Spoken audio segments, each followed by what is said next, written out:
এখনও ডিসেম্বর মাসের বেতন পায়নি 40,000 শিক্ষক কর্মচারী।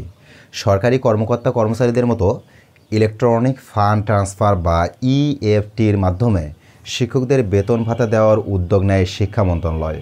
কয়েক মাসের ট্রায়ালের পর গত মাস থেকে শিক্ষকদের বেতন ইএফটিতে দেওয়া শুরু হয়েছে।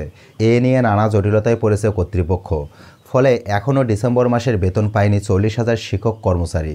জানা গেছে, বেসরকারি স্কুল কলেজের 3,89,000 শিক্ষক কর্মচারীর মধ্যে 3,80,000 শিক্ষক কর্মচারীর তথ্য যাচাই করেছে মাউসি। এর মধ্যে প্রথম ধাপে 1,89,000 শিক্ষক কর্মচারী ডিসেম্বর 2024 মাসে এএফটিতে বেতন পেয়েছেন।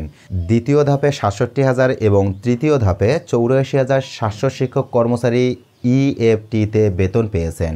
সব মিলিয়ে 3,40,000-এর বেশি শিক্ষক কর্মচারী ইএফটিতে ডিসেম্বর 2024 মাসের বেতন ভাতা পেয়েছেন।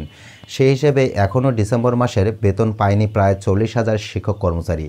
মাধ্যমিক ও উচ্চশিক্ষা অধিদপ্তরের ইএফআইএস সেল সূত্র জানিয়েছে, শিক্ষক কর্মচারীদের তথ্য যাচাইকালে অনেক শিক্ষক কর্মচারীর ডাবল এমপিও, ভুল তথ্য দিয়ে এমপিও নেওয়ার বিষয়টি সামনে আসে। এছাড়া অনেকের মাউসির এমপিও শিটের তথ্যের সঙ্গে জাতীয় পরিচয়পত্রের তথ্যের মিল নেই। আবার অনেকের ব্যাংক হিসাবের সঙ্গে জাতীয় পরিচয়পত্রের তথ্যের মিল নেই। বিষয়গুলো সমাধান করে চতুর্থ এবং পঞ্চম ধাপে শিক্ষকদের ডিসেম্বর মাসের বেতন ছাড়ার চেষ্টা চলছে। নাম অপ্রকাশিত রাখার শর্তে ইএমআইএস সেলের এক কর্মকর্তা জানান, তৃতীয় ধাপে যারা বেতন বঞ্চিত হয়েছেন তাদের মধ্যে 8,000-এর কিছু বেশি শিক্ষক কর্মচারীদের বেতন ছাড় করতে শিক্ষা মন্ত্রণালয়ে প্রস্তাব পাঠানো হয়েছে। মন্ত্রণালয় থেকে ইতিমধ্যে প্রস্তাব অনুমোদন হয়েছে। এই শিক্ষক কর্মচারীদের বেতন নিতে চিফ অ্যাকাউন্টস অফিসারের কাছ থেকে তথ্য পাঠানো হয়েছে। শীঘ্রই চতুর্থ ধাপের বেতন ব্যাংকে পাঠানো হবে। চতুর্থ ধাপে যারা বেতন পাবেন না তাদের পঞ্চম ধাপে বেতন দেওয়ার প্রক্রিয়া শুরু হয়েছে। এ বিষয়ে জানতে চাইলে মাউসির ফিন্যান্স অ্যান্ড প্রকিউরমেন্ট উইংয়ের পরিচালক গোপীনাথ পাল জানান, মাউসির এমপিও শিটের সঙ্গে শিক্ষক কর্মচারীদের জাতীয় পরিচয়পত্রের তথ্যগত ভুল থাকায় অনেকেই এখনও বেতন পায়নি। বিষয়টি সমাধানের জন্য ইএমআইএস সেল কাজ করছে। আশা করছি চলতি মাসের মধ্যে এ সমস্যার সমাধান করে শিক্ষক কর্মচারীদের বেতন ছাড় করা সম্ভব হবে। তথ্য সংশোধন না করলে বেতন বন্ধ। ইএফটিতে দ্বিতীয় ও তৃতীয় ধাপে বেতন পাওয়া এবং চতুর্থ ও পঞ্চম ধাপে বেতন পেতে যাওয়া শিক্ষক কর্মচারীরা ভুল সংশোধন না করলে আগামী এপ্রিল মাস থেকে স্বয়ংক্রিয়ভাবে তাদের বেতন বন্ধ হয়ে যাবে। গত বুধবার মাধ্যমিক ও উচ্চশিক্ষা অধিদপ্তরের উপপরিচালক মোহাম্মদ শাহজাহান স্বাক্ষরিত এক বিজ্ঞপ্তিতে এ তথ্য জানানো হয়।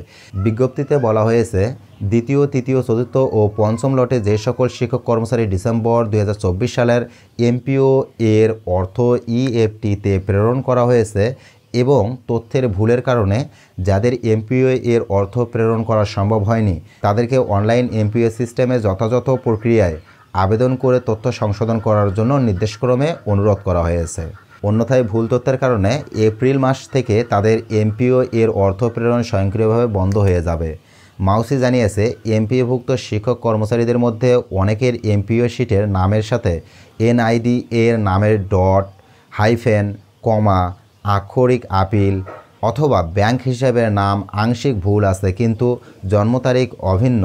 এমন শিক্ষক কর্মচারীদের ডিসেম্বর মাসের এমপিও এর অর্থ ইতিমধ্যে দ্বিতীয় ও তৃতীয় লটে ইএফটিতে প্রেরণ করা হয়েছে। এমপিও শিটের নাম এবং এনআইডি এর নাম অভিন্ন কিন্তু জন্ম তারিখ একই বছরে তবে অভিন্ন নয়, এমন 8,238 জন শিক্ষক কর্মচারীর ডিসেম্বর 2024 মাসের এমপিও এর অর্থ প্রেরণ কার্যক্রম প্রক্রিয়াধীন এবং 8,887 জন শিক্ষক কর্মচারীর তথ্য যাচাই এর জন্য iBus++ এ প্রেরণ করা হয়েছে। বিজ্ঞপ্তিতে বলা হয়, যথাযথ প্রক্রিয়ায় আবেদন করে এমপিও শিটের তথ্য অনলাইনে সংশোধন করা হলে তা স্বয়ংক্রিয়ভাবে এমপিও ডাটাবেজে সংশোধিত হবে। তবে এনআইডি এবং ব্যাংকের তথ্য সংশোধনের পর পরবর্তী কার্যক্রমের জন্য এমপিও ইএফটি মডিউলে লগ ইন করে অনলাইনে আঞ্চলিক পরিচালক বা উপজেলা থানা মাধ্যমিক শিক্ষা কর্মকর্তার মাধ্যমে মাধ্যমিক ও উচ্চশিক্ষা অধিদপ্তরের প্রেরণ করতে হবে।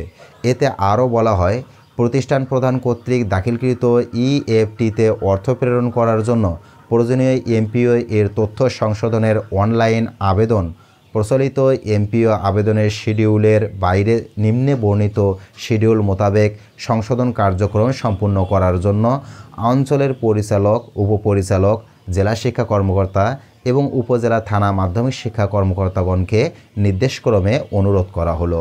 তো দর্শক, আপনাদের সর্বশেষ আপডেটটি জানালাম। আপনাদের কার কী মতামত রয়েছে সেটি কমেন্টে অবশ্যই জানাতে পারেন। দেখা হচ্ছে আবারও নতুন কোনো ভিডিওতে। সে পর্যন্ত ভালো থাকুন, সুস্থ থাকুন। আল্লাহ হাফেজ।